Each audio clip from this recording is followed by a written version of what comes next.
மணப்பெண்ணின் பிரத்யேகமான திருமணம் விவாஹா தி சென்னை சில்க்ஸ்.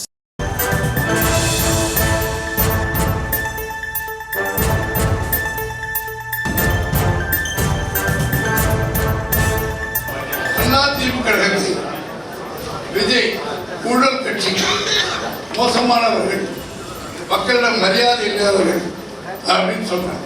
தம்பி விஜய் அவர்கள் ஊழல் கட்சிகள் அண்ணன் செங்கோட்டையனுக்கு போயிருக்காரு.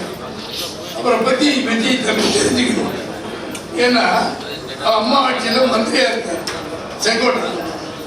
சொத்து குவிப்பில் அவர் சிறைக்கு சென்று ஜெயிலில் ஜெயில் பல ஜெயிலில் கொண்டு வச்சாங்க. அம்மா மறுபடியும் முதலமைச்சர் அம்மாவின் கருணையால் திரு செங்கோட்டையன் அவர்கள் விடுதலை செய்யப்பட்டார். அந்த உத்தரவை வைத்துக் கொண்டு திரு தம்பி விஜய் அவர்கள் ஊழல் கட்சி என்று சொன்னார். இன்னைக்கு அருண் சொல்லி அவருடைய கொள்கை பொறுப்பு செயலாளர் சொல்லியிருக்கார். மற்றவரை பற்றி பின்பலம் தெரியாது. பின்பலம் வேற.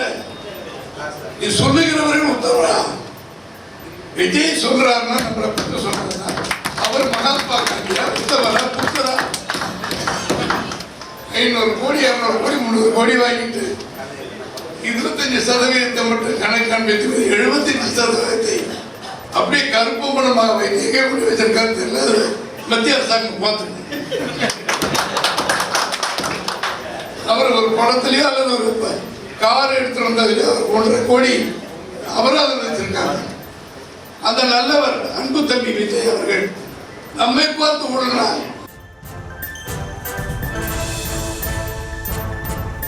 அதிமுகவை ஊழல் கட்சி என விமர்சித்த விஜய்க்கு முன்னாள் அமைச்சர் திண்டுக்கல் சீனிவாசன் பதிலடி கொடுத்துள்ளார்.